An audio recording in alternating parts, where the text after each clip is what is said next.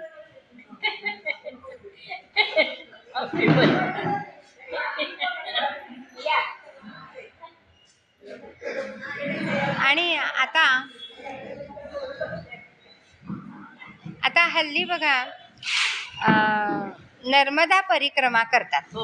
मग नर्मदा परिक्रमा करताना सुद्धा तिथे नामाचा जयघोष चालू असतो. नर्मदे हर असा जयघोष चालू असतो. वारीमध्ये सुद्धा आत्ताच नुकतीच वारी होऊन गेलेली आहे.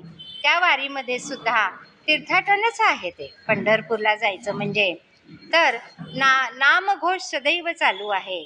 श्रीराम जय राम जय जय राम, विठ्ठल विठ्ठल जय हरी विठ्ठल, हा नामघोष चालू आहे. इतकं नामाचं महत्त्व सांगितलेलं आहे. हरिनामस्मरणा वाचून सर्व कर्मच आहे.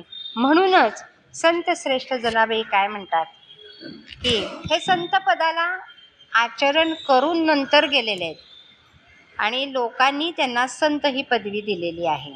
तर त्या काय सांगतात की येता जाता उठत बसता नामस्मरण करायलाच पाहिजे.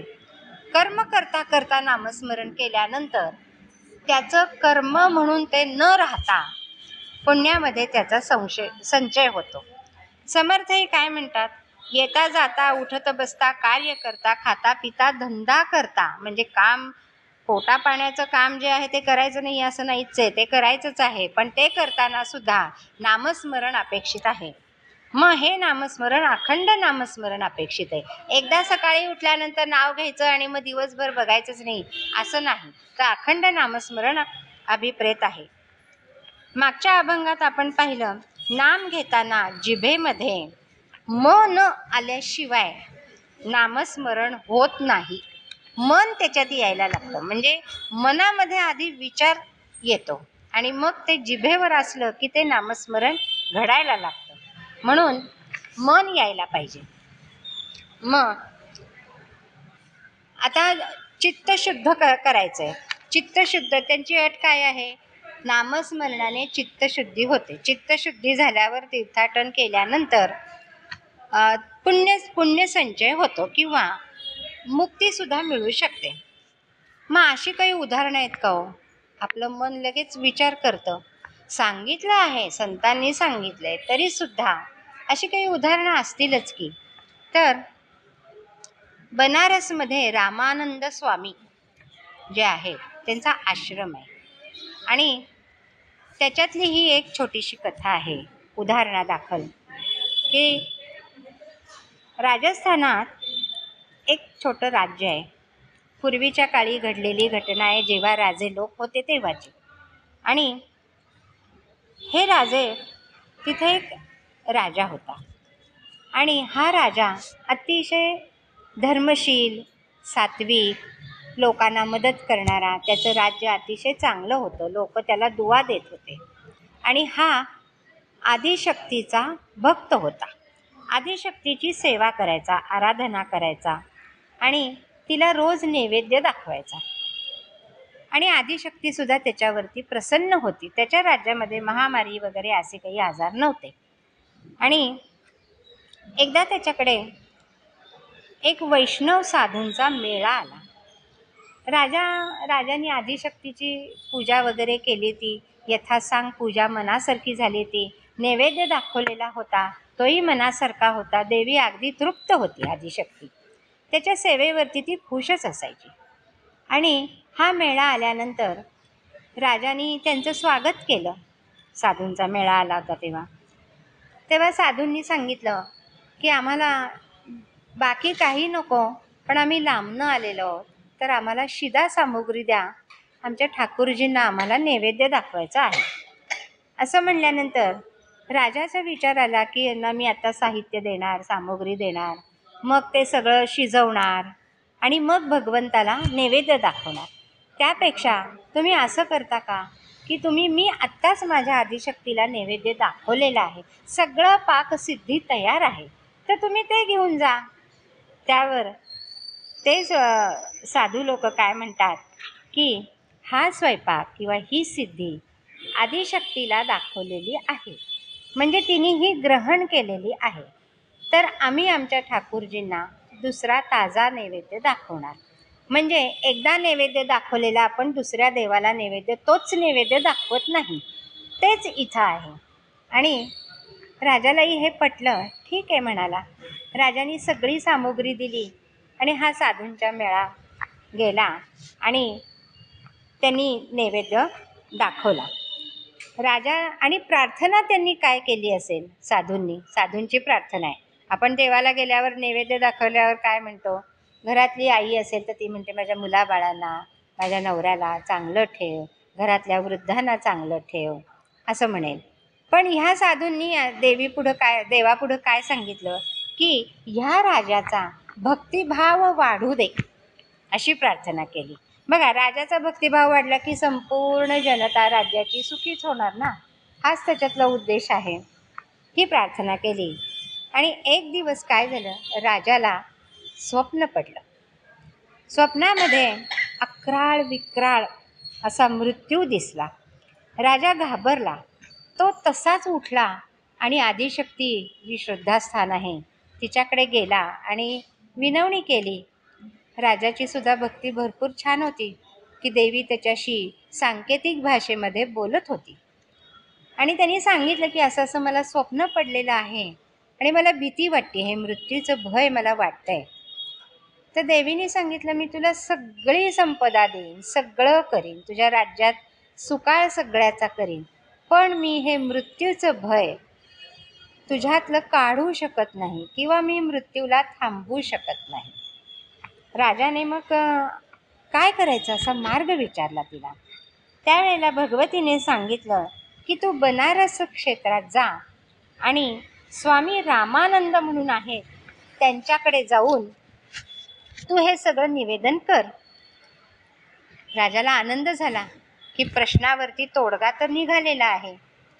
आणि असा हा राजा भरपूर लवाजमा घेतलेला आहे. गजदळ घेतलंय, घोडदळ घेतलंय, पालख्या घेतल्यात, भरपूर संपत्ती घेतली आहे, शिदा घेतलेला आहे. सगळं असं वाजत गाजत हा राजा बनारस क्षेत्री आलेला आहे आणि रामानंद स्वामींच्या आश्रमाबाहेर आलेला आहे. विचारत आला.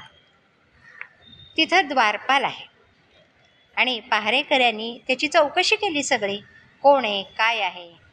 राजाने सांगितलं मी असा ह्याचा राजस्थानमधला राजा आहे आणि मला रामानंद स्वामींची भेट घ्यायची आहे. द्वारपाल रामानंद स्वामींच्याकडे गेला. स्वामीजी त्रिकाल तज्ज्ञ होते, त्यांना हे सगळं दिसतही होतं.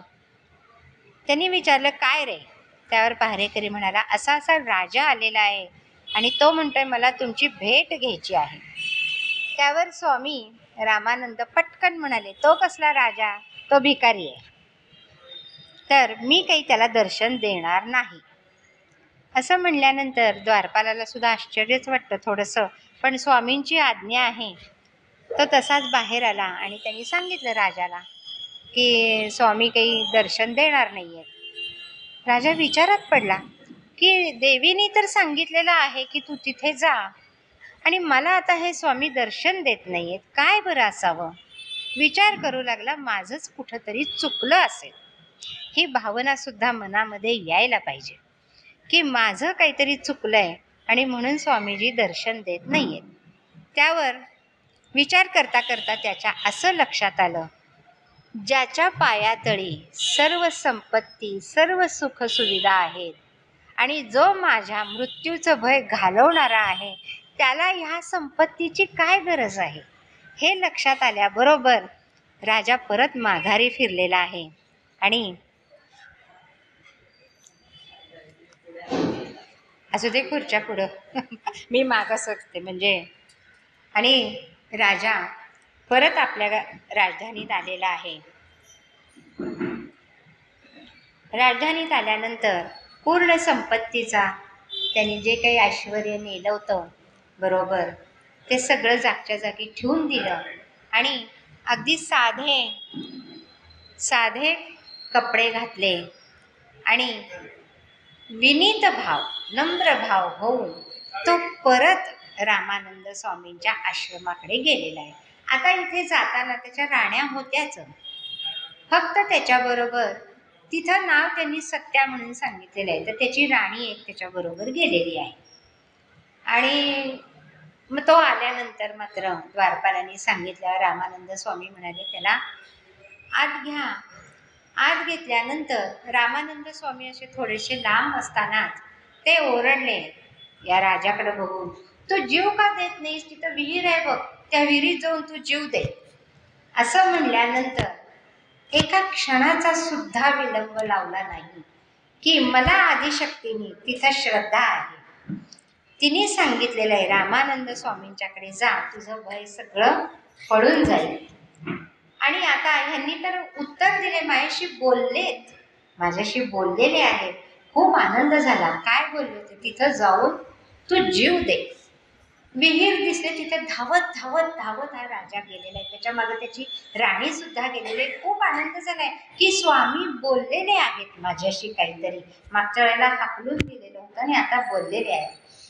त्यांनी त्या विहिरीच्या काठावरती उभं राहिला. किती खोल आहे, काय आहे, काहीही बघितलं नाही. जीव दे म्हणून सांगितलेलं आहे तर जीवच द्यायचा म्हणून उभा राहिला. आणि जीव देणार एवढ्यात त्या आश्रमातले साधक जे होते ब्रह्मचारी वगैरे त्यांनी त्याला अडवलेलं आहे. आणि मग हे दोघं जण रामानंद स्वामींच्या समोर उभे राहिलेले आहेत. आणि रामानंद स्वामी आता त्याच्याशी बोलतायत आणि ते काय म्हणतायत की कशासाठी आलायस? मला हे सर्व माहिती आहे. त्यांनी सर्व सांगितलं, मला असं असं स्वप्न पडलंय, मी घाबरलो होतो, पण मी इथं आल्यानंतर आता माझ्या मनामध्ये मृत्यूचं भय तर नाहीच नाही, परंतु सत्संग करावा अशी मात्र इच्छा माझ्या मनामध्ये होते आहे. रामानंद स्वामी म्हणाले ठीक आहे, मग मी आता इथेच राहतो म्हणाला राजा. मी आता परत काही माझ्या राज्यात जात नाही. त्यावर रामानंद स्वामी त्याला म्हणतात तू आता परत तुझ्या राज्यात जा आणि 1 वर्षाने बघू काय होतं ते. आणि त्याला साधना काय करायची हे सांगितलेलं आहे. राजा ठीक आहे म्हणाला, गुरुची आज्ञा. आणि राजा राणी परत आपल्या राज्यात आलेले आहेत. होता होता 1 वर्ष झालेलं आहे.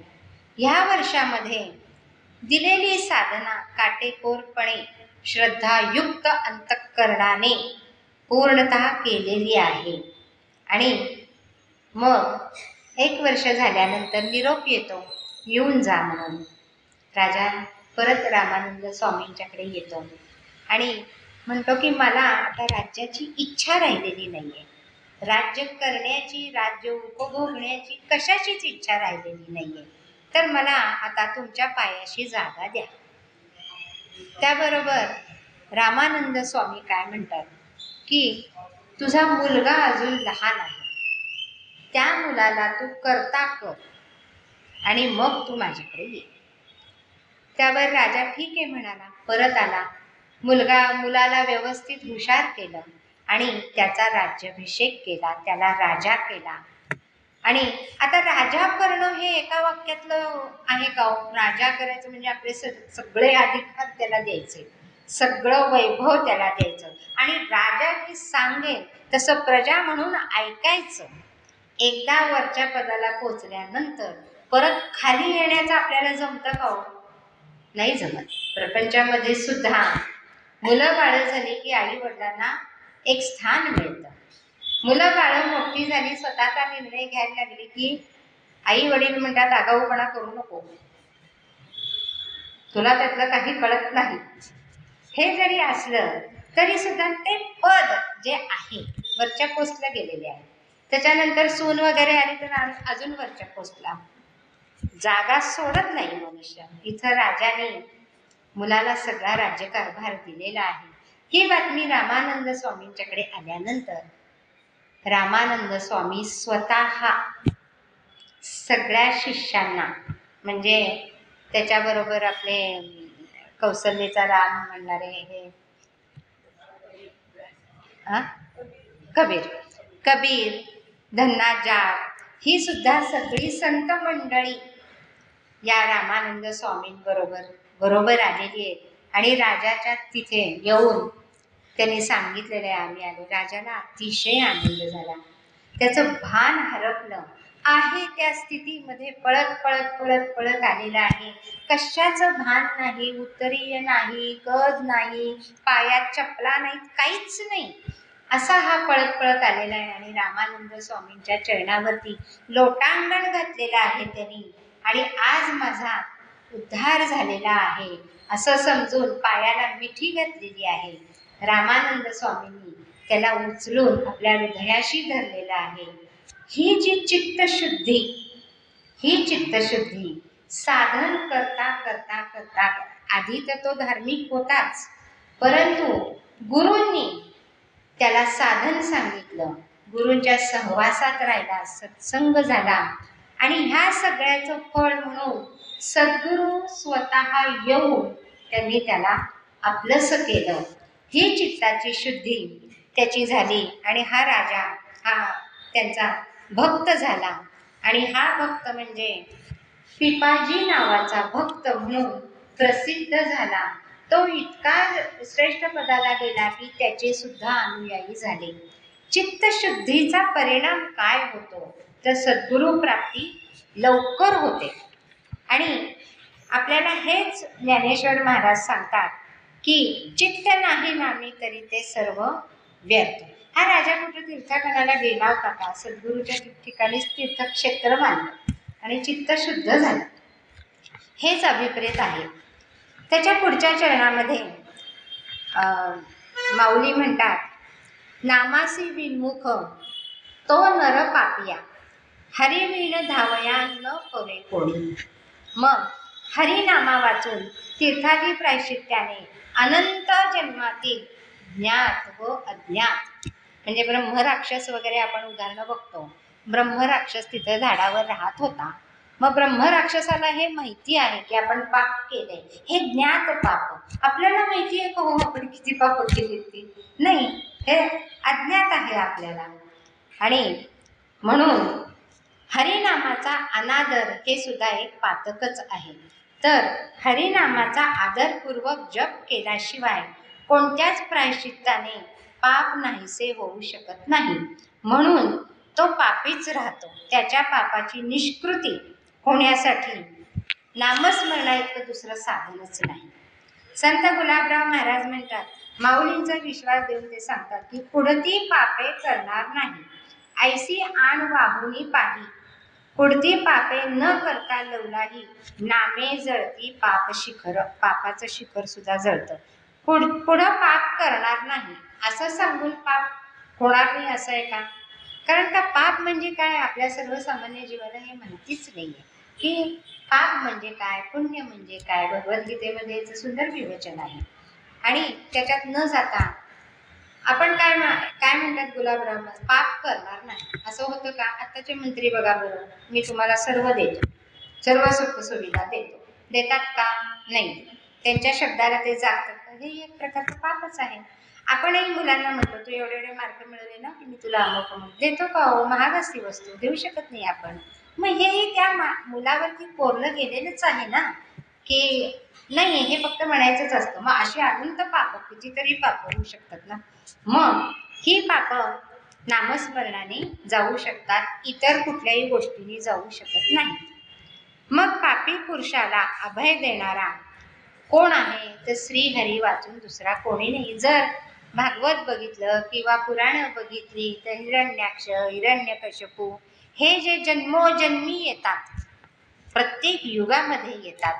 आणि पापाचा डोंगर तर त्यांचा आहेच, पण भगवंताच्या हातून मरण येतं आणि पाप त्यांचं निघून जाऊन त्याचा पायी, त्याचा सेवक म्हणूनच त्याच्यापाशी राहतात. मग हरी वाचून दुसरा कोणीही नाही. सर्व देवता कर्माप्रमाणे फळ देणाऱ्या आहेत. कर्माचे निर्धारण करून सद्गती देणारा किंवा संसारापासून सोडविणारा फक्त एक श्रीहरीच आहे आणि त्याचे नाम आहे. एक भगवंत आपल्यासमोर येईल का हो? आपण तेवढे पुण्यवान नाही आहोत. मग त्याचं नाम तरी येतंय ना, जे संतांनी सांगितलेलं आहे ते नाम तरी घ्यायला सोपं आहे. हरिनामाच्या ठिकाणी विन्मुख असणारा संसार चक्रात गोते खात राहतो तो तरुण जात नाही. वामन पंडित यथार्थ दीपिका मध्ये म्हणतात, जे हरिनामी विमुख पाहो नये त्यांचे मुख, त्यासी नाही इहपर सुख, मोक्ष तो नाहीच की. तयाते नामे सांग होय कर्म, नामे सांग अंगहीन धर्म, नाम दृष्टांते शब्द ब्रह्म, वेद पावले श्रेष्ठत्व. विन्मुख हरिनामी तया न कळती सकळही सत्क्रिया, प्रायश्चित्ते जाती वाया विन्मुख होता हरिनामी. हरिनामाला विन्मुख जर झालं तर कितीही प्रायश्चित्त घेतली तरी ती व्यर्थ जातात. हरिनाम हे एकच टाळणारं आहे. सर्व पातकांचे मूळ जी अविद्या किंवा देहबुद्धी, त्या देहबुद्धीला तुकाराम महाराज काय म्हणतात, बळे देह मी म्हणता कोटी ब्रह्महत्या माथा, देहबुद्धी भगवत भक्ती शिवाय क्षीण होत नाही. एका साधूंना पायाला जखम झाली होती. चांगले साधू होते, पाप पुण्य सगळं जाणणारे होते. जखम झाली होती आणि त्याच्यामध्ये आता एक किडा पडलेला होता, कृमी झालेल्या होत्या.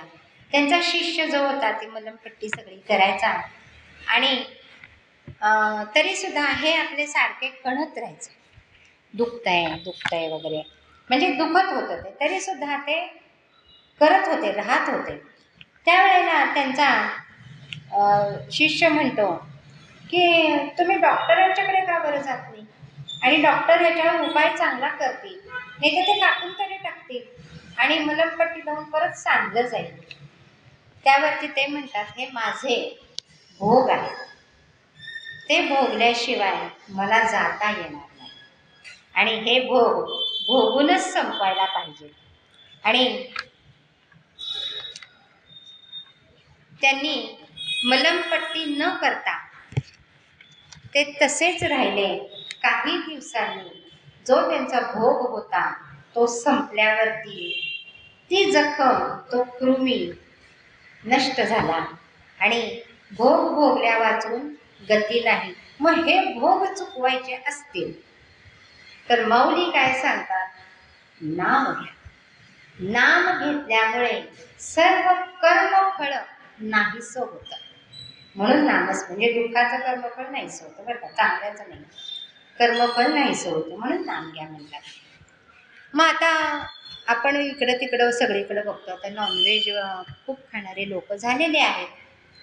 मग हे जे कसाई लोक आहेत त्यांचं पाप नाही का? मग मनामध्ये प्रश्न येतो, हे त्यांचं पाप आहे? किंवा वनस्पतींवरती काहीतरी घालतात जास्त हे यायला, पीक यायला म्हणा, किंवा फळ लवकर पिकायला म्हणा, हे सुद्धा पापच आहे की. मग एकदा जगन्नाथपुरीच्या ठिकाणी एक माणूस राहत होता, कसाई होता. आणि हा कसाई भोळा भाबडा होता. आपलं काम करायचं, कसायाचं काम काय, खाटीक खाना आणि ते विकायचं. तो करत होता आणि तोंडाने जसं जमेल तसं भजन गा, श्लोक गा, नाम घे, असं तो करत होता. आणि ते आता वजन करून द्यायचं. वजन करून देताना त्याच्याकडे काय वजन नव्हतं, काही प्रमाण नाही, काही नाही. त्यांनी एक असा दगड घेतला, तो एका पारड्यात ठेवला आणि एका पारड्यात जे द्यायचं होतं ते ठेवलं आणि असा तो विक्री करत होता. असं करता करता एक महात्मे तिथून चालले होते आणि त्या महात्म्यांनी ते बघितलं आणि तो दगड म्हणजे काय हे त्यांच्या लक्षात आलं. आणि ते समोर त्याच्याजवळ येऊन म्हणाले, अरे तू काय करतोयस हे? तर तो म्हणाला, काय करतोय मी, हे वजन आहे, हे विकतोय मी. त्यावर ते म्हणाले, अरे हे वजन नाही आहे, हे काय आहे, हा शाळीग्राम आहे. तू त्या शाळीग्रामाला ह्याच वस्तूचा हात लावतोयस, उचलतोयस, ठेवतोयस, हा शाळीग्राम आहे, भगवंत आहे, ठाकूरजी आहेत हे. तो म्हणाला, मला हे काहीच माहीत नव्हतं. आणतो इकडे दगड म्हणाले, शाळीग्राम आण म्हणाले. त्यांनी तो शाळीग्राम भोळा बाबडा होता दिला. दुसरा दगड ठेवून म्हणाला, आपण कुठला मिळेल तो. चित्तशुद्धीचं हे सुरुवात. आणि त्यांनी दुसरा दगड घेतो म्हणाला, हा शाळीग्राम त्या महात्म्याला दिला. महात्मेला आनंद झाला की आपल्या घरी ठाकूरजी आले. ते घरी आले. त्या ह्याला शाळीग्रामला स्वच्छ आंघोळ घातली. स्वच्छ शब्द अलीकडे खूप आहे बघा. स्वच्छ आंघोळ घातली. पण मनही तेवढं स्वच्छही होतच त्यांचं. आंघोळ घातली, पंचामृती स्नान घातलं, छान पुसलं, अष्टगंध लावलं, छान नटवलं त्याला आणि देवाऱ्यात मखमली कापडावरती स्थानापन्न केलं. आणि मनात खुश झाले की आज ठाकूरजी आपल्या घरी आलेत. असं होता होता दिवस संपला, रात्र झाली, झोपले. स्वप्नामध्ये ठाकूरजी आले आणि म्हणाले, अरे तू मला तिथून कशाला उचललंस? मला खूप वाईट वाटतंय, मला तिथंच किती बरं वाटत होतं. अरे तो जेव्हा वजनात ते टाकत होतं ना, तेव्हा मी असा डोलत होतो तिथं. तू का बरं मला इकडं आणलंस? तो किती छान भक्तिभावाने भजनं म्हणायचा, नाम घ्यायचा. मला तिथं खूप आनंद वाटत होता. तू मला तिथंच नेऊन सोड. खडबडून जागे झाले. मी तुला एवढं पंचामृती स्नान घातलेलं आहे, अष्टगंध लावले, चंदन लावले, मखमली कापडावरती विराजमान केलंय तुला, आणि तुला आता त्याच्याकडेच जायचे. वाईट वाटलं, खूप वाईट वाटलं. पण भगवंताची इच्छा आहे. त्यांनी ते परत शाळीग्रामांना आणि ह्या कसायाला दिला. हा घे बाबा तुझा तुला. आणि ठाकूरजींनी मला असं सांगितलं की ते स्वतः आहे तिथं. ह्या माणसाला इतका आनंद झाला की देव माझ्याकडे आलाय. मी त्याला कसंही ठेवलं होतं, कुठंही ठेवलं होतं, कशाही हाताने त्याला उचलत होतो आणि त्याला आता माझ्याकडेच यायचंय.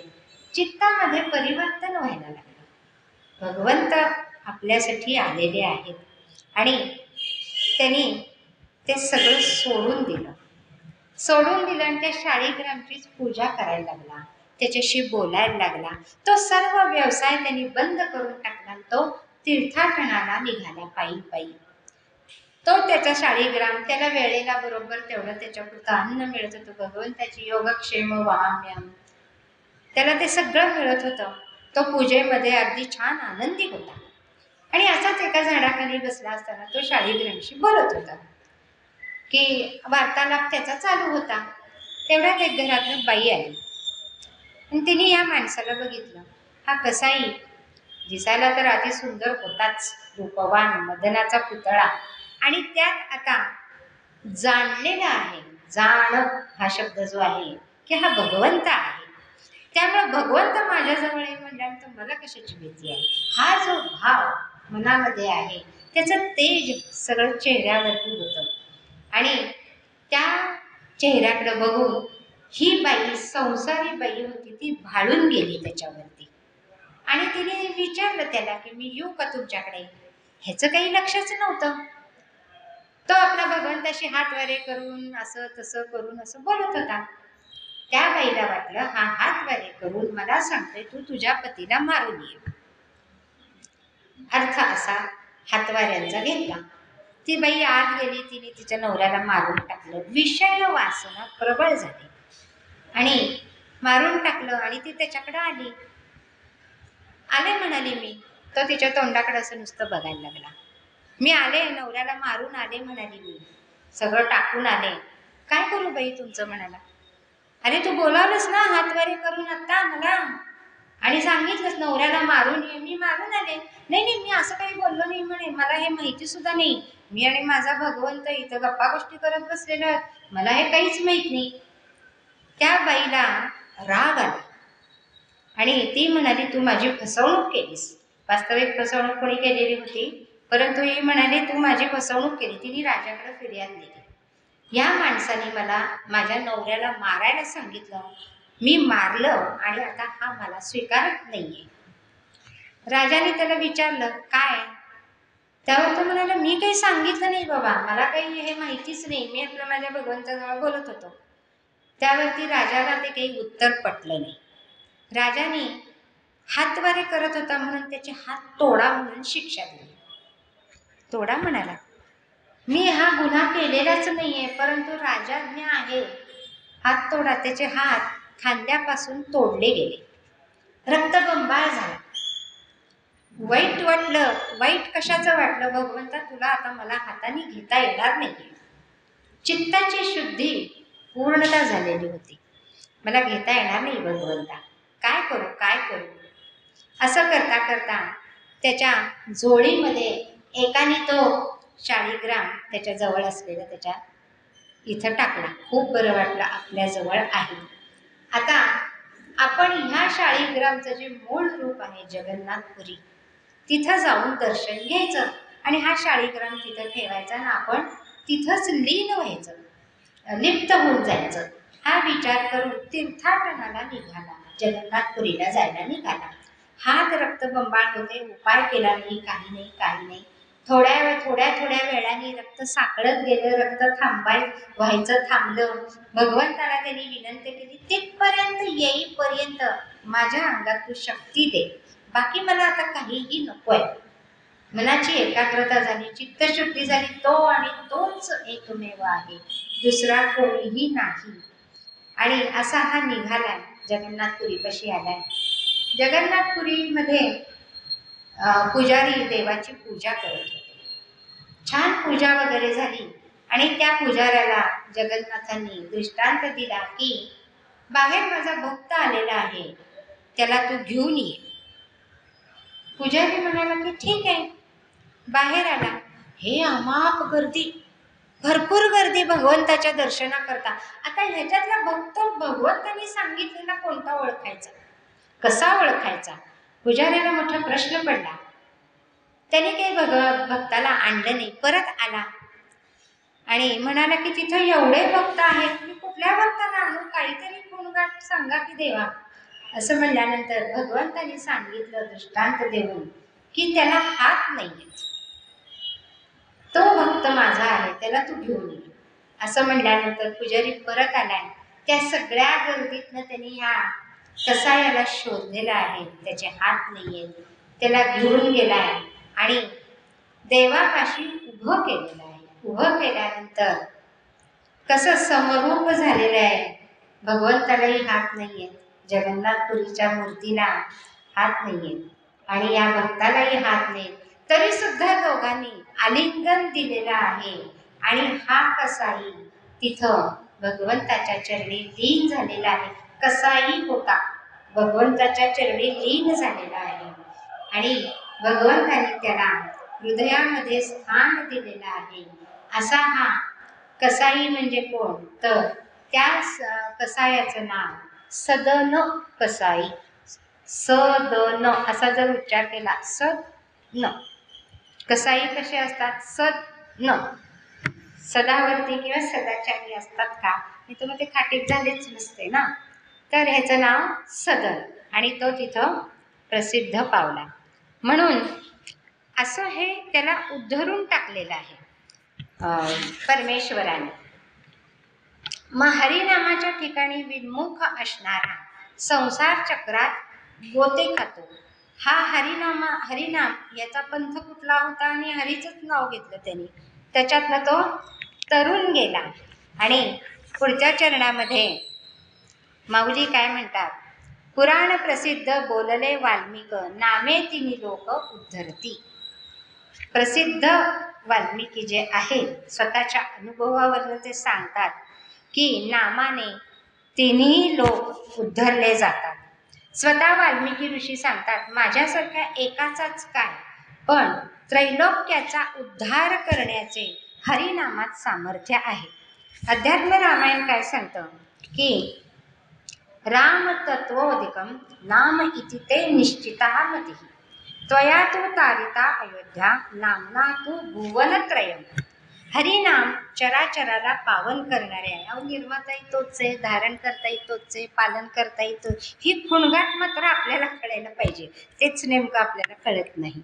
म्हणून हरिपाठाचा एवढा प्रपंच माऊलींनी केलेला आहे. हरिनाम चराचराला पावन करणारे आहे.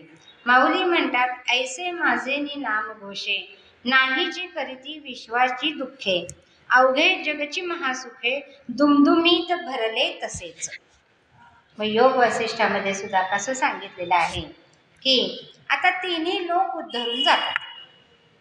मग तिन्ही लोक आपल्याला कुठले माहिती आहेत, नरक, आता आपण राहतो पृथ्वी, स्वर्ग, साधारण असे तिन्ही लोक असतात. मग ह्याचा इथं सुद्धा उद्धार केला जातो. म्हणजे पापी जातो नरकात, पुण्यवान जातो स्वर्गात. पण हरिनाम घेतलेला मात्र हे तिन्ही लोक उद्धरून जातो, हरीच्या ठिकाणी जातो. मग योग वसिष्ठामध्ये असं सांगितलेलं आहे की हिमालयाच्या उत्तर दिशेला एक कर्कटी नावाची राक्षसी होती. योग वसिष्ठामध्ये याचा उल्लेख आहे. राक्षसी होती, खूप अकराळ विक्राळ, लाल भडक डोळे, मोठं शरीर आणि भूक तर काय विचारूच नका, भरपूर भूक. आणि सजीवांना ती खायची, निर्जीवांना नाही, सजीवांना खात होती. पण खात होती तरी तिचं पोट भरतच नव्हतं, इतकी ती कर्कश आणि खादाड सुद्धा शब्द कमीच पडेल इथे होती. खूप खात असे पण ती भुकेलेलीच राहत होती. तिला वाटत असे भारतवर्षाचे सर्व प्राणी मला जेवण म्हणून मिळाले तर कदाचित माझी भूक भागेल. मग तर भारतवर्षाचे माणसं कशी बरं मिळतील, कारण का भारतभूमी ही देवभूमी आहे, पुण्यभूमी आहे, मोक्षभूमी आहे. इतर ठिकाणी जर गेलं तर मोक्ष मिळत नाही. मोक्ष मिळण्याकरता या इथे जन्म घ्यावा लागतो असंच सांगितलेलं आहे. आणि हे कसे बरं मला मिळतील, तर हे काही मिळणार नाही, मी त्यांना शिवू सुद्धा शकत नाही. मग काय करावं, काय करावं. तिने ब्रह्मदेवाची तपश्चर्या केली. राक्षस लोकांना तपश्चर्या खूप आहे. तपश्चर्या करायची, आपल्याला जे भोगायचं ते मागून घ्यायचं, हीच त्यांची वहिवाट आहे.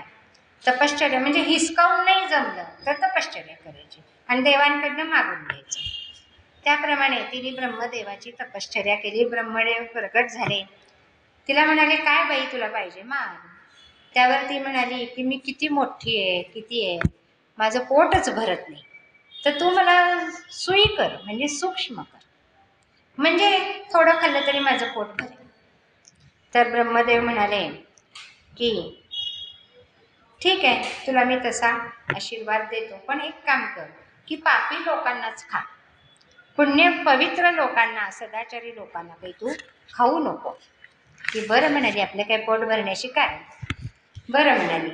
आणि ही कर्कटी आता सूक्ष्म झाली, पण देहाची भूक तशीच राहिली हो.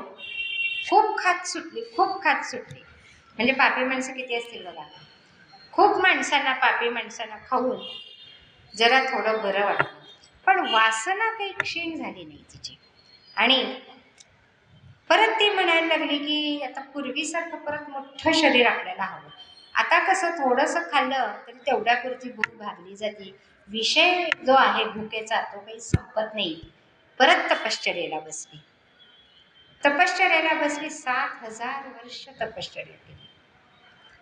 आता ही 7,000 वर्ष म्हणजे चित्ताची शुद्धी व्हायला कारणच झाली ना. आपण 10 मिनिटं एका जागी बसू शकत नाही. 10 तरी खूप झाले, 1 मिनिट सुद्धा बसू शकत नाही. कुकर लावलेला असतो, मुलं येत असतात, मोबाईल वाजत असतो, मेसेजेस येतच असतात, 1 मिनिट सुद्धा राहू शकत नाही. जपमाळ घेतली तरी मणी पुढं सरकत असतात, पण चित्त मात्र दुसरीकडेच असतं. हिने 7,000 वर्ष तपश्चर्या केली आणि त्या तपामुळे परिणाम असा झाला की तिची वासना ही शुद्ध होत गेली. वासना शुद्ध होत गेली. अंतरंगात अंधुक्स परमात्म्याचं दर्शन व्हायला लागलं आणि आनंद होऊ लागला त्या दर्शनाने. ती तृप्त होऊ लागली आणि ब्रह्मदेव तपश्चर्याने प्रसन्न झाले आणि तिने काही न मागताच तिला वर देऊन टाकला आणि तुला आहार मिळेल म्हणून सांगितलं. त्यासाठी अजूनही तू सत्संग कर. आता एकटीच तपश्चर्या करत होती, सत्संग कर म्हणून सांगितलं. कर्कटी तपावरून उठली. तिला खूप भूक लागली होती, पण तिला आता हिंसा करावीशी वाटेल आणि तिला जंगलात विचार करता करता 2 पुरुष दिसले. 2 पुरुष फिरताना दिसल्यावर तिने विचार केला. चित्तामध्ये शुद्धी आहे, विचारांमध्ये फरक पडला. तिने विचार केला, जर ही माणसं आत्ता आपण ह्यांना खाल्लं तर ती पापी आहेत का पुण्यवान आहेत काहीच माहीत नाही. ती पापी असतील तर माझी भूक भागेल आणि ती पुण्यवान असतील तर सत्संग करता येईल. विचार, चित्तशुद्धी झाल्यावर विचार बदलले, सत्संग करता येईल. ती त्या पुरुषांजवळ गेली आणि तिने त्यांना खाण्याची भीती दाखवली. तेव्हा त्यातला एक म्हणाला, मी काही तुला घाबरत नाही म्हणाला. असं म्हणल्यावर तिने विचारलं, कोण आहात तुम्ही? तर तो म्हणाला, मी एक राजा आहे आणि हा माझा बरोबर आहे तो मंत्री आहे. तर परमेश्वराच्या इच्छेशिवाय मृत्यू येत नसतो बाई. तसं म्हणल्यानंतर तिला खूप आनंद झाला की पुण्यवान माणसं आपल्याला भेटलेली आहेत, आम्ही काही तुला घाबरत नाही. तेव्हा ती म्हणाली, ठीक आहे, पण मी पुढं जाऊ देणार नाही, माझ्या प्रश्नांची उत्तरं द्या. त्यावरती ते म्हणाले, ठीक आहे, विचारा. विचार म्हणल्यानंतर तिने विचारलं, एक असून छोटे छोटे परमाणूमध्ये विशाल ब्रह्मांड होऊन काय आहे? हा प्रश्न विचारला तिने. त्यावर राजा म्हणाला की तो एक आणि एकमेव परमात्मा आहे, की तो अणुरेणू या थोपड्या तुकारामांनी सांगितल्यासारखं की तो परमात्माच आहे आणि त्याला नाव आणि रूप काहीही नाहीये, म्हणजे निर्गुण तत्व त्यांनी सांगितलं. दुसरा प्रश्न तिने विचारला, तू कोण आहेस व मी कोण आहे? मी आणि तू कोण आहे हे तू सांगू शकशील का? त्याला राजा म्हणाला, हो, मी आणि तू हे अविद्येने, तू तू आहे, मी आहे हे असं कळतं. प्रत्यक्षात तुही नाही, मी नाही, कोणीच नाही. तर तिला पण हे उत्तर पटलं. सगळीकडं परमात्माच आहे, तूही परमात्म्याचाच अंश, मी पण परमात्म्याचाच अंश. तिला उत्तर पटलं. तिने पुढचा प्रश्न विचारला, काय आहे जे असून नाही? राजा म्हणाला, शरीर. आणि शरीराला हा संसार जाणवतो, जग जाणवतं. शरीरच राहिले नाही तर हा संसार असून नसल्यासारखाच आहे. आप मर गया जग बुड गया ही म्हण त्याच्यावरनं चाललेली असावी. शरीर गेल्यानंतर काहीच राहत नाही. म्हणून असे तिने बरेच प्रश्न विचारले, त्याची ती उत्तरं राजाने व्यवस्थित दिली आहेत. आणि राजाने दिल्यानंतर ती खुश झाली आणि तिने विचारलं की आता मी काय करू, कुठे राहू, काय करू? तर राजाने सांगितलं की तुला भूक लागते हे बरोबर आहे, ती कर्कटी आहे हे सगळं तिने सांगितलं. राजाने सांगितलं की तू आमच्या राज्यात राहू शकतेस, फक्त मृत्यूदंड झालेल्या लोकांनाच तू खा. आणि कर्कटी आनंदित झाली व ती त्या स्थानी राहू लागली. मग तपाने आणि सत्संगाने तिच्यात उन्नती होत गेली. तिन्ही लोक, तिने म्हणजे राक्षस, मनुष्य आणि आता ती तिथंच राहिलेली आहे, स्वर्गलोकी जाण्यास इतपत तयार झालेली आहे. तिन्ही लोक तिची उन्नती झालेली आहे आणि तिला आता कर्कटीला असं स्थान मिळालंय की ती जगन्मातेची शक्ती बनून राहिलेली आहे. हे स्थान तिला मिळालेलं आहे. म्हणून नामे तिन्ही लोक उद्धरून जातात. म्हणून नामस्मरण करा. चौथ्या चरणात फक्त उल्लेख करते आणि थांबवते, वेळ बहुतेक झालेली आहे. ज्ञानदेव म्हणे, नाम जपे हरीचे, परंपरा त्याचे कुळ शुद्ध होती. ह्याचं विवरण पुढच्या तासाला बघूया. इथेच माझ्या कुवतीप्रमाणे मी विवेचन केलेलं आहे. आपण गोड मानून घ्या. जे चुकलेलं असेल ते माझं आहे, जे व्यवस्थित असेल ते माझ्या सद्गुरूंचं आहे, असं म्हणून मी माझ्या वाणीला इथे विराम देते. सदा सर्वदा योग तुझा घडावा, तुझे कारणी देह माझा पडावा. उपेक्षू नको गुणवंता अनंता, रघुनायका मागणे हेची आता. जय जय रघुवीर समर्थ.